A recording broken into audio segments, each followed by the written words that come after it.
Alright, so the Glass Cannon Bushi Pal.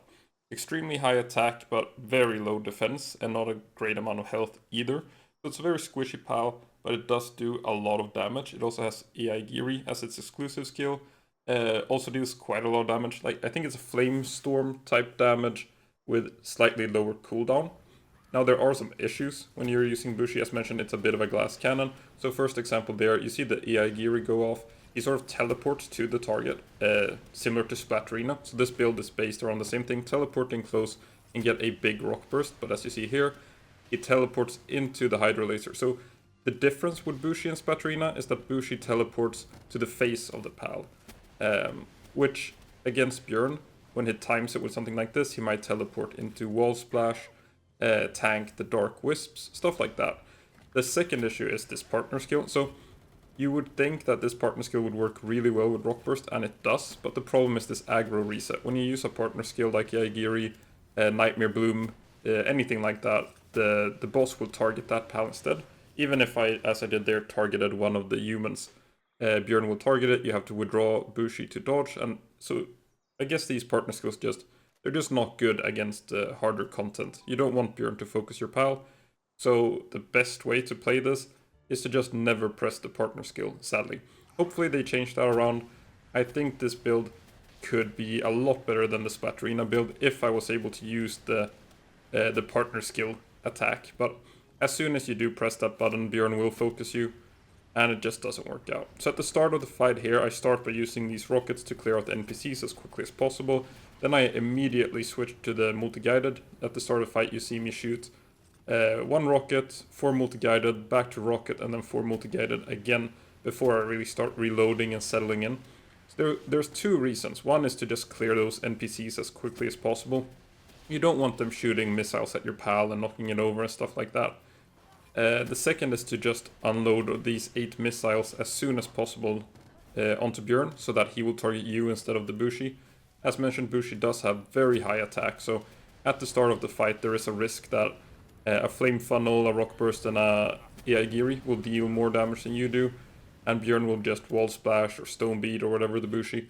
So really, I'm using Vampiric on these pals. Like, on paper, you might not need it because the boss should be focusing you.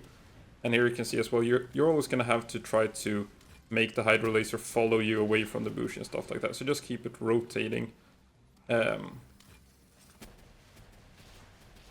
yeah, you can see big rock burst. So that's what it's all about, that big rock burst hit right there. And here's another thing that's important. You need to withdraw your fire pal if you're on fire. So Bjorn does have 1 attack that sets you on fire. So that's something as well that I didn't. This is not a super clean fight just because of this. I spend like 15 seconds there with Bushi not fighting. And that's just because if you're fighting with a fire pal and you're set on fire, you need to withdraw it, otherwise you just kind of die. So you could potentially do a quicker fight than this. But yeah, at the start of the fight, just unload those 4 weapons as soon as possible. And then during the fight, some skills, like that one that sets you on fire. So that was a misplay by me. I shouldn't have been hit by those Spirit Flames or whatever it's called. You want to avoid them. So that's one of the skills that you want. It's Hydro Laser and that skill that you kind of need to keep running and not shoot, even using the quad launcher.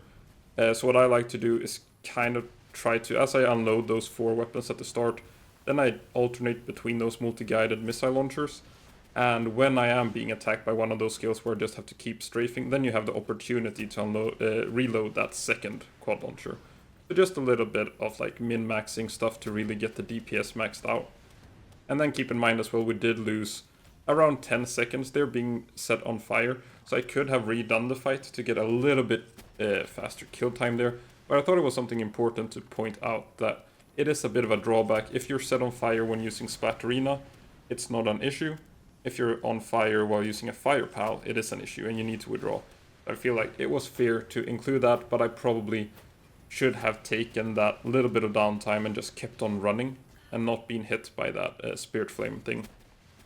So that's one of the, I feel like that's like Dark Wisp, Spirit Flame, and then the Hydro Laser are the ones you want to keep moving. And then a little Iaigiri to finish off Bjorn. So it's a very respectable kill time. It even beat the Vixen Ruby time. to my surprise, but with that 10-second downtime as well when I was on fire. So a very strong build, it works out very well, but it does have a much higher skill ceiling, or it's more difficult to execute rather than that Splatterina build. And it does have a better peak if we do get to use the partner skill, but we don't right now. But it's based around the same thing, getting in close with a huge rock burst hit, and then Flame Funnel is just a good skill. It just keeps on going by itself.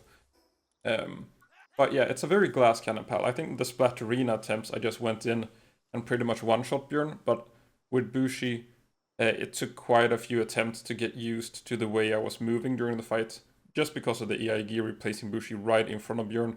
You kind of need to look where Bjorn is facing and then keep rotating around, so it takes some getting used to. But thanks for watching.